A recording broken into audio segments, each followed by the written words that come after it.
Hello friends, simple commerce classes में आप सभी लोगों का स्वागत है। आज हम लोग इस वीडियो में इश्यू ऑफ शेयर के बारे में पढ़ेंगे। तो चलिए शुरू करते हैं।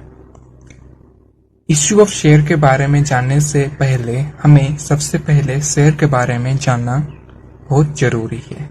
शेयर, जिसको हिंदी में अंश कहते हैं, कंपनी की कुल पूंजी एक निश्चित राशि के छोटे छोटे हिस्सों में विभाजित होती है। इन्हीं हिस्सों को अंश यानी शेयर कहते हैं। चलिए अब देखते हैं टाइप्स ऑफ शेयर यानी अंशों का प्रकार। अंश यानी शेयर जो होते हैं बेसिकली दो तरह के होते हैं। एक होते हैं प्रेफरेंस शेयर, जिन्हें हिंदी में पूर्वाधिकार अंश कहते हैं, और दूसरे होते हैं इक्विटी शेयर, जिन्हें समता अंश हिंदी में कहा जाता है। दोनों में अंतर तो है, चलिए उन अंतरों को कुछ कुछ समझते हैं। प्रेफरेंस शेयर में लाभांश जो है एक निश्चित दर में मिलती है, जबकि इक्विटी शेयर में ऐसा नहीं है। लाभांश के लिए जब कंपनी बंद होने की कगार पर होती है तो प्रेफरेंस शेयर होल्डरों को सर्वप्रथम उनकी अंशों की राशि लौटाई जाती है, तुलना में इक्विटी शेयर के। ऐसे ही कुछ और अंतर है, लेकिन हमें इतना अंतर जानना काफी है। अब हम लोग आगे देखते हैं। कंपनियों द्वारा शेयर इशू किया जाता है। कंपनियां शेयर को दो तरह से इशू करती है। पहला जो होता है एट पार पर, दूसरा एट प्रीमियम पर इशू करती है।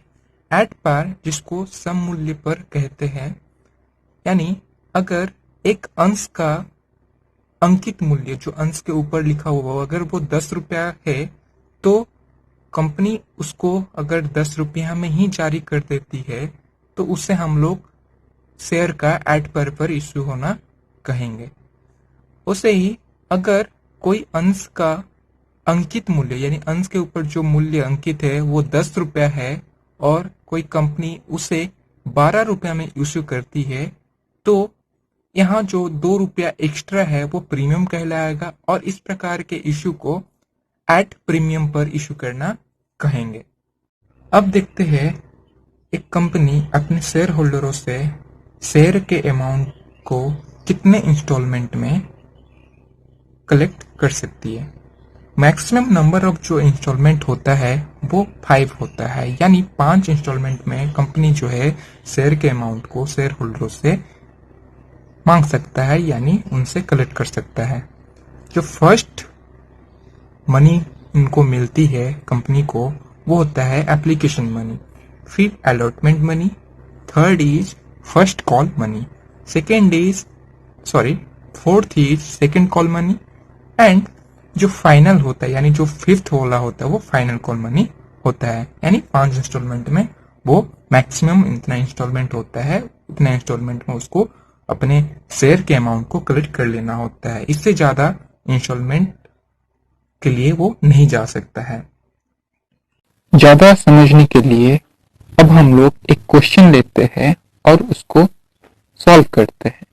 क्वेश्चन है, eastern electronic limited was registered with a capital of 2 lakh divided in 20,000 equity share of rupees 10 each।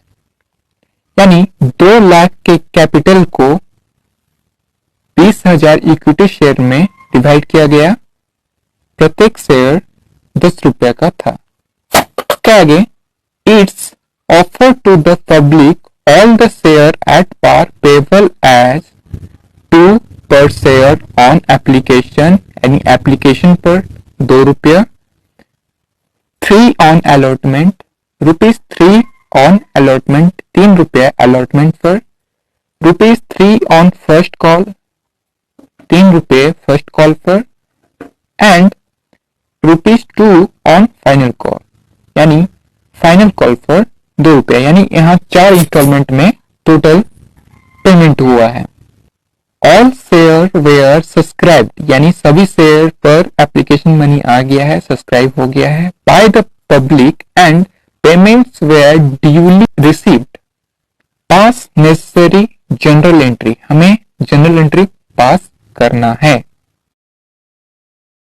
सबसे पहले हम अपने सुविधा के लिए नंबर ऑफ इशूड शेयर को कहीं लिख लेंगे, यानी जब सॉल्व करेंगे क्वेश्चन को उसके ऊपर कहीं लिख लेंगे। जैसे कि मैं यहाँ लिखा हूँ नंबर ऑफ अलॉटेड या issue share is equal to, यहाँ है 20,000 शेयर्स इशू किया गया है, और किस पर किया गया है उसको भी लिख देंगे, एट पार पर किया गया था यहाँ। फिर हम लोग का मेन जो क्वेश्चन है, वो क्वेश्चन का जो सॉल्यूशन है वो शुरू होगा। सॉल्यूशन शुरू करने से पहले आपको लिखना होगा general entries in the book of, जो भी कंपनी का आप कर रहे हो एंट्री, जिस भी कंपनी का अकाउंट में आप कर रहे हो उसका नाम लिखना होगा। जैसे कि यहाँ था ईस्टर्न इलेक्ट्रॉनिक लिमिटेड। फिर आपको जनरल एंट्री का फॉर्मेट किस लेना है, एक कॉलम डेट का, एक कॉलम पार्टिकुलर का, एक कॉलम लेजर फोलियो यानी LF, और एक कॉलम अमाउंट जो कि डेबिट, और दूसरा जो है अमाउंट जो कि क्रेडिट।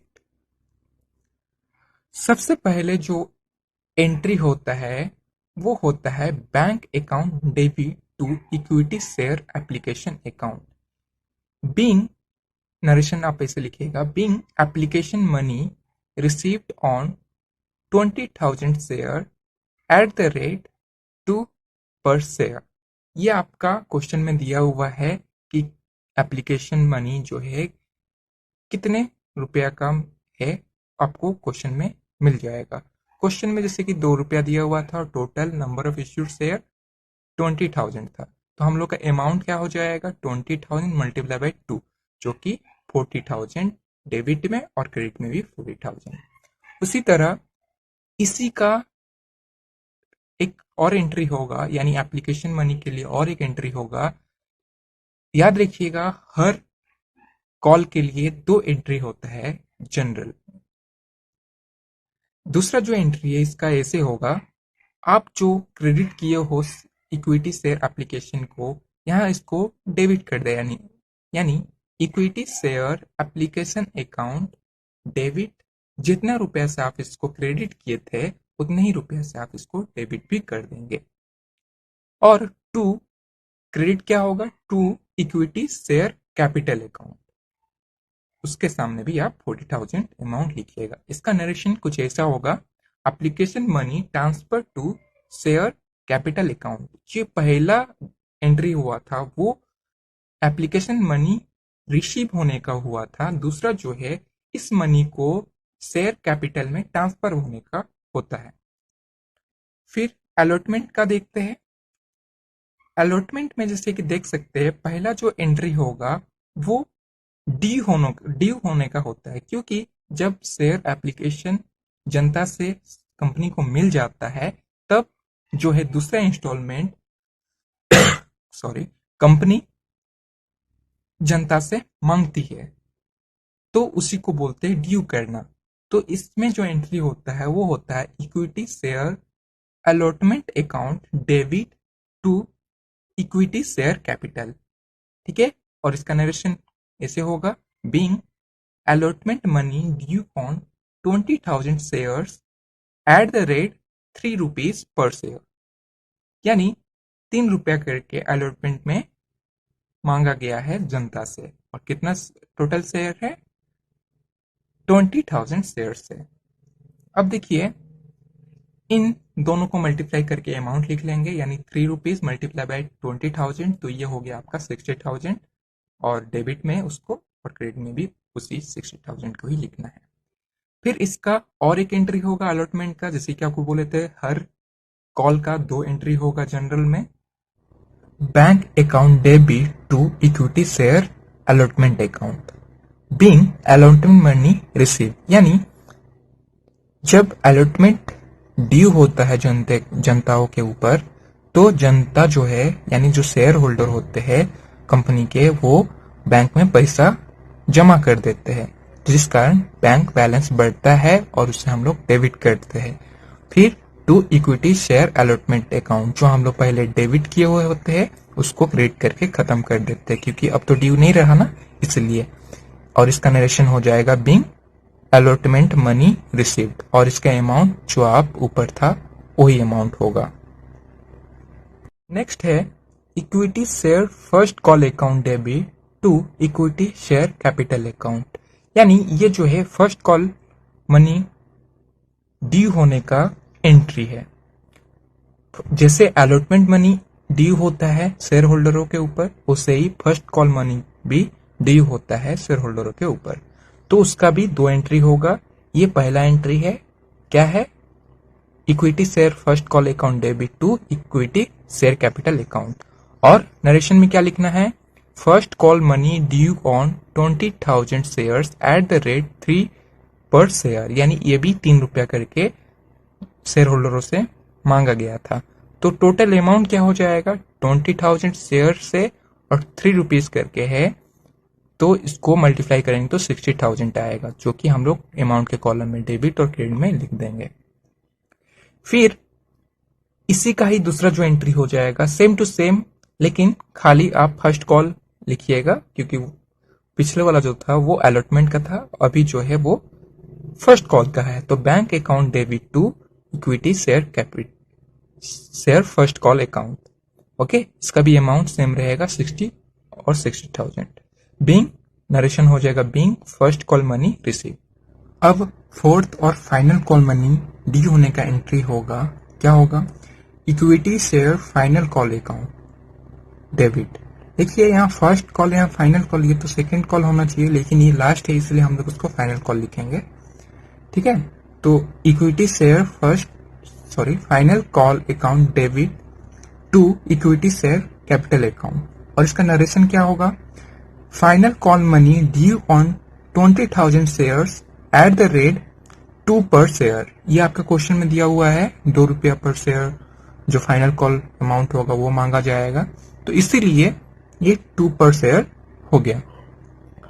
और 2 मल्टीप्लाई बाई 20,000 शेयर्स, तो ये अमाउंट निकलेगा आपका 40,000। तो इसको डेबिट और इसी को ही क्रेडिट कर देंगे। फिर नेक्स्ट इसी का ही दूसरा एंट्री, ये डी होने का था, अब फाइनल कॉल मिलने का एंट्री क्या होगा? Bank account debit to equity share final call account. और नरेशन हो जाएगा being final call money received. देखिए, और इसका अमाउंट होगा जो आपका ऊपर था फाइनल कॉल के लिए अमाउंट, वही अमाउंट इसमें भी हो जाएगा, यानी डेबिट 40,000 और क्रेडिट भी 40,000। इसमें टोटल करने का कोई जरूरत नहीं होता है, क्योंकि ये आप इश्यू ऑफ शेयर का जनरेट कर रहे हैं, तो इससे टोटल नहीं किया जाता, ग्रैंड टोटल इसका नहीं किया जाता है। आज के लिए इतना ही। हमारे साथ बने रहिए अगले वीडियो के लिए। इस वीडियो को लाइक करिए, शेयर करिए, हमारे चैनल को सब्सक्राइब करिए